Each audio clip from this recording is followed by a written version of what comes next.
सो अब हम लोग फिजिक्स में लॉज ऑफ मोशन का रिवीजन चैप्टर कर रहे हैं, ठीक है। तो हम लोग क्या करेंगे, एक 25 to 30 मिनट्स में पूरे चैप्टर का एक व्यू ले लेंगे, जिससे कि आपको आसानी हो जाएगी, है ना। पूरे चैप्टर को एक पेज में ला के उतार दिया। पहले तो हमने काफ़ी डिटेल्स में पढ़ा, 4-5 पार्ट में पढ़ा है। तो इस ये एक रिवीजन से क्या होता है, पूरा चैप्टर क्या हो जाएगा आपका, रिकॉल हो जाएगा, ठीक है। तो लॉज ऑफ मोशन में बेसिकली न्यूटन के हम लोग 3 लॉज पढ़ेंगे। First law, second law, third law Newton के। फर्स्ट लॉ होता है इनर्शिया बेस पर, सेकेंड लॉ मोमेंटम बेस पर, third law every action has reaction, ये गिव रिएक्शन, ठीक है ना। ये 3 लॉज हैं। इसी 3 लॉज पर कॉन्सेप्चुअल क्वेश्चन आते हैं as well as theoretical question आते हैं। कॉन्सेप्चुअल क्वेश्चन भी आते हैं, थ्योरेटिकल क्वेश्चन भी आते हैं, ठीक है। तो फर्स्ट लॉ जो इनर्शिया है, इनर्शिया का मतलब मैंने क्या बताया था, इनर्शिया का मतलब मैंने बताया था कि हर बॉडी, यूनिवर्स में कोई भी बॉडी है वो अपने स्टेट में रहना चाहती है, अपना स्टेट चेंज नहीं करना चाहती है। एग्जाम्पल के तौर पे कोई अगर बॉडी मोशन में है तो मोशन में रहना चाहती है, कोई बॉडी अगर रुकी हुई है तो वो रुकी रहना चाहती है। कब तक, जब तक इस पर कोई एक्सटर्नल फोर्स ना लगाए। एग्जाम्पल के तौर पे मैंने इसे पेन को ये किया और एक फोर्स लगा के पेन मतलब मोशन में आ गया, तो ये मोशन में ही रहेगा।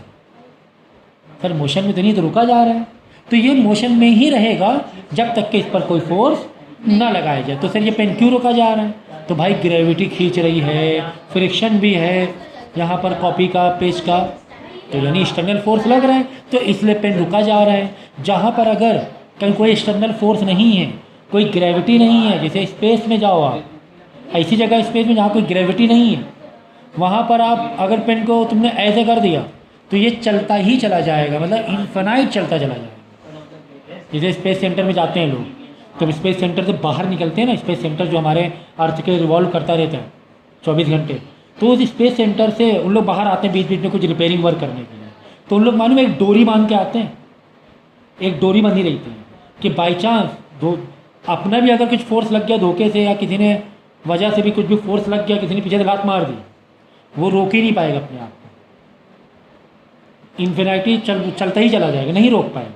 उसे रोकने वाला कोई है ही नहीं, कोई ग्रेविटी नहीं है उसके पास कि कोई अर्थ की ग्रेविटी या मून की ग्रेविटी से खींच ले वापस।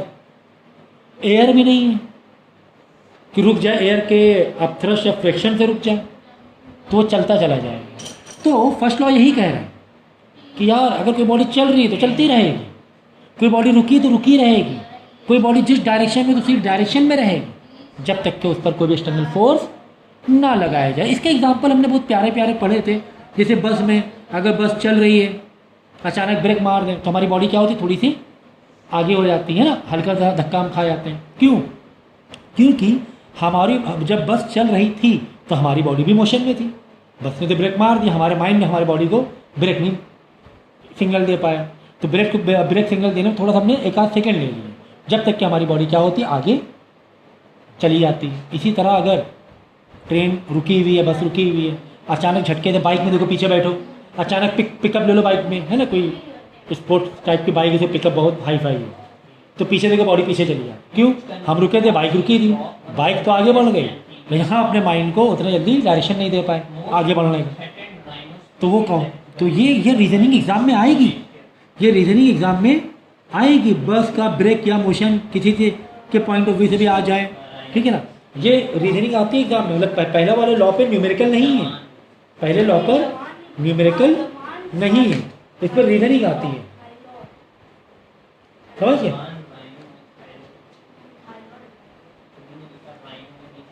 और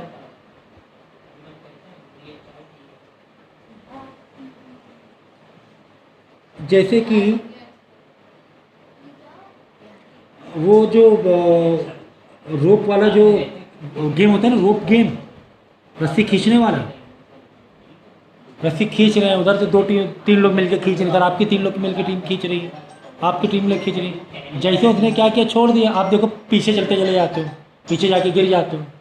क्यों पीछे गिर जाते हो, क्योंकि हमारी बॉडी पीछे की तरफ धक्का मार रही थी, अचानक वहाँ से अनबैलेंस फोर्स आया तो हमारी बॉडी बैलेंस नहीं कर पाई और हम पीछे चले जाएंगे, ठीक है। तो ऐसे कोई भी रीजनिंग आ सकती है इनर्शिया बेस पर। तो ये चीज़ याद रखना, इनर्शिया की क्या क्या चीज़ें होती है बताओ। कोई बॉडी अगर मोशन पे है तो मोशन में रहेगी, या कोई बॉडी रेस्ट में तो रेस्ट में रहेगी, या कोई बॉडी जिस डायरेक्शन में उसी डायरेक्शन पे रहेगी, डायरेक्शन में चेंज नहीं करेगी। कब तक? जब तक कोई एक्सटर्नल फोर्स ना लगे। तो ये चीज़ याद रखना इनर्शिया पर। एक तो डेफिनेशन टाइप का क्वेश्चन आ जाता है और रीजनिंग आ जाती है। क्या आ जाती है? रीजनिंग। ठीक है। सेकेंड लॉ पे न्यूमेरिकल है। सेकेंड लॉ क्या कह रहा है?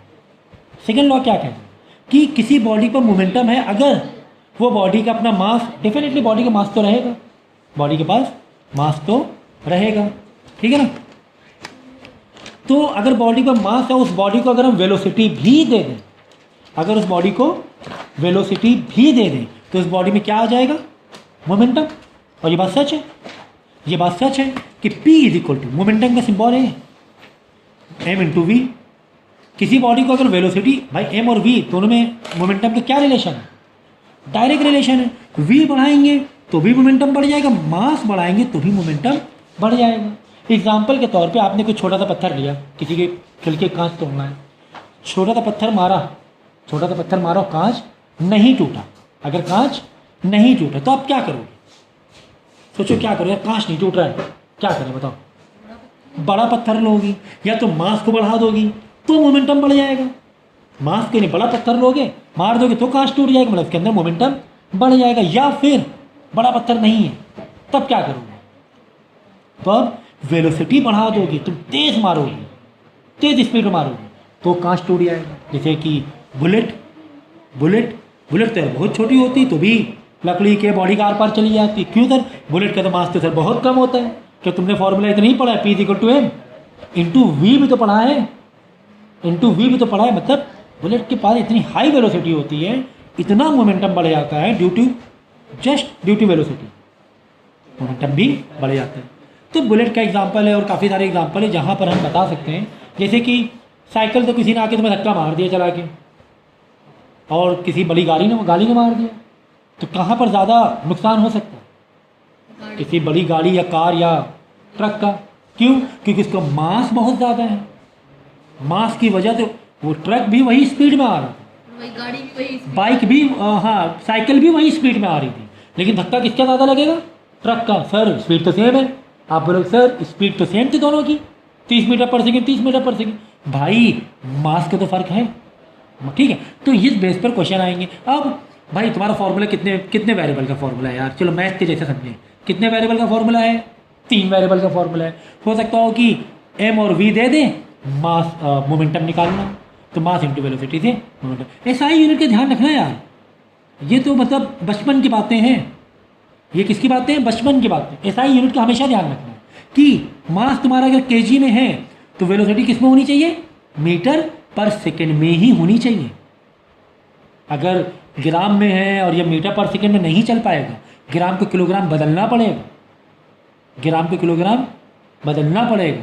तो ये हो गया मोमेंटम, किलोग्राम मीटर पर सेकेंड। एसआई यूनिट आपको पता है, आई होप आपको मालूम है एसआई यूनिट, ठीक है ना। तो इस बेस पे क्वेश्चन आते हैं, मोमेंटम बेस पे काफ़ी सारे क्वेश्चन आएंगे, ठीक है।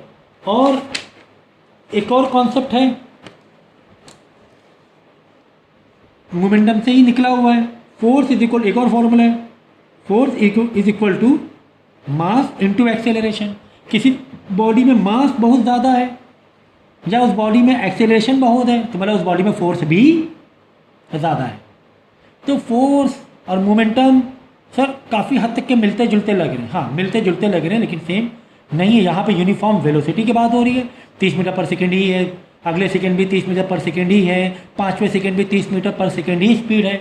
लेकिन यहाँ पर क्या आ गया? एक्सेलरेशन, हर बार स्पीड बढ़ती जा रही है, एक्सेलरेशन करा के बॉडी आ रही है, एक्सेलरेट होकर बॉडी आ रही है। एक्सेलरेशन मतलब ही यही है कि पहले सेकेंड में 30 मीटर पर सेकेंड, दूसरे सेकेंड में 40 मीटर पर सेकेंड, तीसरे सेकेंड में 50 मीटर पर सेकेंड। तो एक्सेलरेशन बात अलग है। तो इसी फॉर्मूले को थोड़ा एक्सटेंड करें, एक्सेलरेशन में ले जाए तो एक्सेलरेशन फॉर्मूला क्या होता है? फाइनल वेलोसिटी मतलब v minus initial velocity upon time. Final velocity और इनिशियल वेलोसिटी में कितना टाइम लगा? 10 सेकेंड, 20 सेकेंड, 25 सेकेंड। तो यह आ जाएगा m into v minus u by t. ये एक्सेलरेशन की जगह मैंने ओपन कर दिया। तो अब ये इतने बड़े फॉर्मूले में कितने वेरिएबल का फॉर्मूला है? 1 2 3 4 5 वेरिएबल का फॉर्मूला है। हो सकता हो तुमसे फाइनल वेलोसिटी गायब कर दे, m फोर्स t u दे दे। अब तुमने लीनियर इक्वेशन बहुत अच्छे से किया है, अगर फाइनल वेलोसिटी निकालनी है तो पहले क्या करो, m को इधर डिवाइड में भेजोगे, फिर t डिवाइड में तो t मल्टीप्लाई में भेजोगे, फिर माइनस यू को इधर ला के प्लस कराओगे तो v इक्वल टू फॉर्मूला बन जाएगा। v इक्वल फार्मूला कैसे बनेगा, अगर v निकालना है तो देखो f t इधर डिवाइड में, m इधर डिवाइड में m इधर मल्टीप्लाई में, इधर आके डिवाइड आया, इक्वल टू के इधर आके m डिवाइड में आएगा, t इधर मल्टीप्लाई में आ जाएगा, बचा v माइनस यू।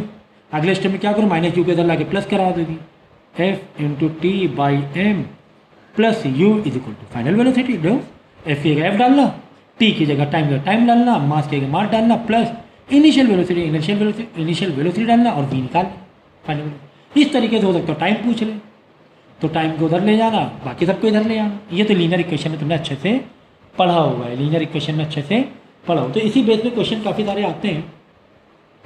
एसआई और सीजीएस का यूनिट हमेशा ख्याल करना है। अगर वेलोसिटी की बात आ जाए, छोटी सी इन्फॉर्मेशन में इसी ये वाला इनर्शिया का इतना ही कॉलम रखा है, बाकी मैंने कॉलम इसके लिए एक्सेस कर लिया है, सेकंड लॉ के लिए एक्सेस कर लिया है, ठीक है ना। जैसे कि मीटर पर सेकंड में हम जो हमारी जो एसआई यूनिट है मीटर पर सेकंड है, ठीक है। जैसे कि वेलोसिटी तुम्हें किलोमीटर समझे, 30 किलोमीटर या 36 45 54 90 चलो ले यार, 90 किलोमीटर पर आवर दिया है। Kilometre per hour SI unit नहीं है, इसको एसआई में कन्वर्ट करना पड़ेगा, इसको मीटर पर सेकंड में लाना पड़ेगा। तो इसका तरीका क्या बताओ, किलोमीटर पर आवर को मीटर पर सेकंड लाने का तरीका बताओ क्या है। तो मल्टीप्लाई कर देंगे 90 को किससे, 5/18 से। किलोमीटर पर आवर को बदलने, मीटर पर सेकंड बदलने, ये तो क्लास 7 में पढ़ा है हमने। 5/18 से मल्टीप्लाई कर देंगे, लो रिड्यूस कर लो, 18 1 18, 18 5 90, 5 5 25 मीटर पर सेकेंड। तो जो 90 दिख रहा था वो एक्चुअली 25 मीटर पर सेकेंड में। तो ये चीज़ें यार, ये तो बेसिक चीज़ें भाई, ये बताने की ज़रूरत नहीं होनी चाहिए, ठीक है ना। तो इस टाइप के क्वेश्चन आते हैं एग्जांपल के तौर पे, ए बॉल ऑफ मास 200 ग्राम, ग्राम में दिया है सर, नहीं चलेगा, किलोग्राम में बदल लो। कैसे सर, डिवाइड बाय 1000 करके। ये सब मालूम नहीं मालूम है तो मुझे पूछ लो कि सर मुझे इसका लेक्चर दे दी कन्वर्जन वाला, उसका लेक्चर मैं दे दूँगा, बट इसके बिना तो नहीं। कन्वर्जन नहीं आता तो रुक जाओ, लेक्चर रोक दो, पहले मुझसे पूछो कि सर मुझे ना कन्वर्जन वाला थोड़ा कॉन्सेप्ट ठीक से बताइए, ये लेक्चर दीजिए मुझे, तो मैं वो दूंगा। तो इसको किलोग्राम बदलना, वेलोसिटी किलोमीटर पर आवर में, इसको मीटर पर सेकंड बदलना, ये stop by fielder in 0.5 second, 0.5 second. Calculate the force applied the fielder. Force का हमें फॉर्मूला बहुत अच्छे से पता है, क्या, force is equal to m into v. Acceleration जैसे कुछ दिख रहा है, नहीं सर एक्सेलरेशन जैसे कुछ नहीं दिख रहा है, कुछ एक्सेलरेशन की बातें नहीं होती, एक्सेलरेशन को यानी ओपन करना पड़ेगा तुम्हें। एम एक्सेलरेशन फॉर्मूला के v minus u by T. हाँ सर अब ठीक है, m दिया है, हाँ सर दिया है। फाइनल वेलोसिटी v मतलब फाइनल वेलोसिटी दी है, बॉल को रोका है, स्टॉप किया, यानी फाइनल वेलोसिटी 0 है, फाइनल वेलोसिटी 0, बाद में रुक गई ना बॉल। और इनिशियल यू दिया है, हाँ सर यू तभी हमने कन्वर्ट करके निकाला है ना, 90 किलोमीटर पर आवर को मीटर पर सेकेंड 25 किया है हमने, तो यू 25 दिया, time 0.5 divide by 0.5, mass 200 divide by 1000 मतलब किलोग्राम में बदल देंगे, 0.2 किलोग्राम। तो बस वैल्यू को रख देना, आंसर आ जाएगा। कितना इजी यार, फोर्स मतलब न्यूटन में आंसर आ जाएगा।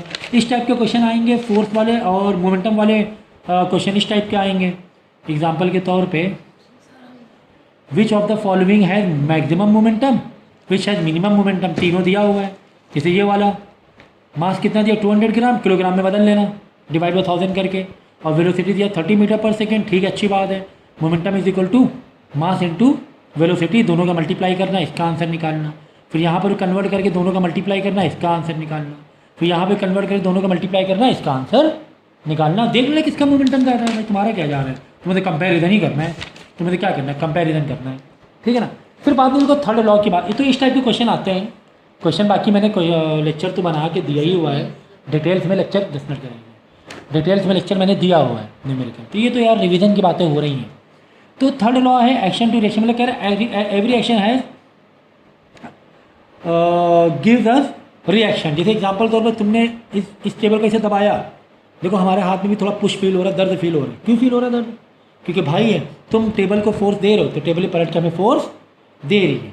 जैसे नहीं गन चलाते हैं, गन में देखो, गन में क्या होता है कि आगे फोर्स लगता है, बुलेट को भेजने के लिए फोर्स आगे लगता है, तो पलट के हमारी बॉडी देखो पीछे आ जाती है, क्योंकि भारी अगर कोई गन हो पीछे झटका लगेगा। ये स्विमिंग वाला, तो इसमें भी रीजनिंग आएगी, क्या आती है?